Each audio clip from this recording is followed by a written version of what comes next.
What's up mga kamundo? For today's vlog, ito nga pala yung araw na uuwi na ako ng Yamaguchiken mga kamundo. Kaya naman ito na pala ang huling araw ko dito sa aking hotel dito sa Miyazaki-ken mga kamundo. Kaya naman ito, nagpaalam na ako sa kanya mga kamundo. Yun, matagal-tagal din ang aming pinagsamahan. Teka muna mga kamundo, yung cellphone na iwan ko mga kamundo, kukunin ko muna mga kamundo. Aray ko, charis.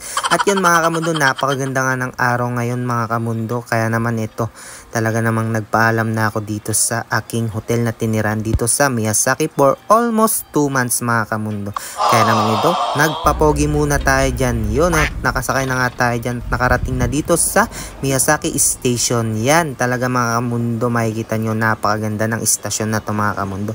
Medyo malit nga lang to mga kamundo at walang Shinkansen na diretso papunta ng Tokuyama Station. Kaya naman ito, 3 sakay kami ang gagawin namin dito. 3 Norikay mga kamundo.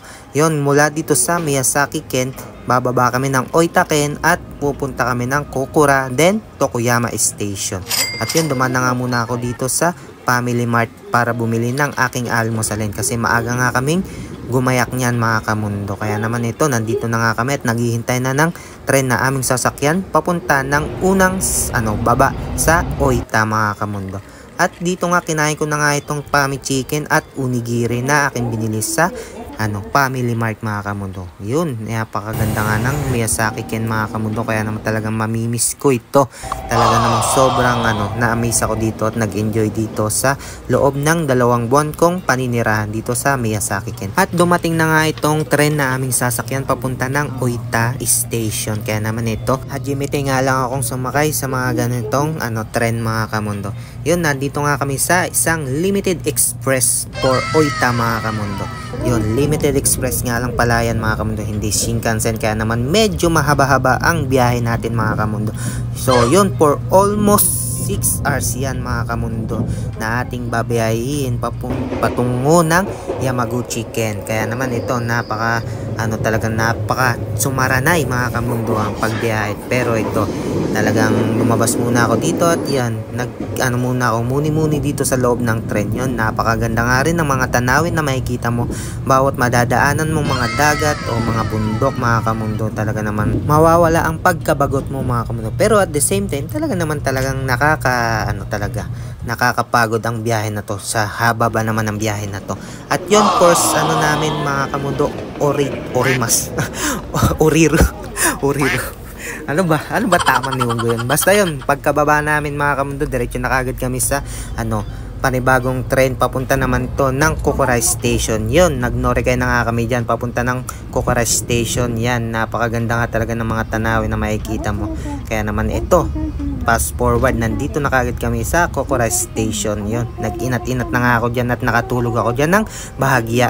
Pero naman talaga nakakapagod talaga ang biyahe na to. Lalo't may ganitong mga bagahe ka na dala-dala na napakabigat na ni Mutsu mga kamundo. Kaya naman payo ko pagka magsusutyo kayo mga kamundo, huwag kayo magdala ng masyadong maraming gamit para naman hindi mendoksay sa pagbibitbit at pagbiyahe-biyahe. Lalo pagka ganitong nagkataon na biglaan na commute ang iyong pag-uwi mga kamundo. Kaya naman ito talaga mga kamundo, malapit-lapit na tayo. Yun, medyo mabilis na nga itong ating sasakyan dahil Shinkansen nga pala ang sasakyan natin mula ng Kokura Station hanggang Tokuyama Station. Kaya naman ito mga kamundo, sumakay na nga tayo dito sa bullet train o Shinkansen kung tawagin dito sa Japan.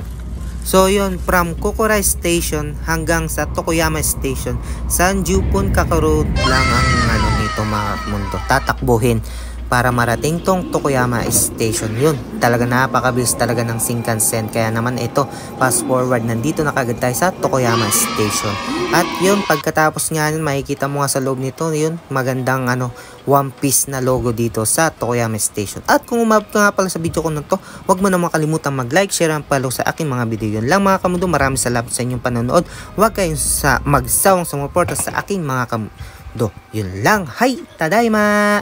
Yun, namiss ko talaga ang bahay ko dito sa Kodamatsu City. Yun lang mga kamundo, hi, tiyane!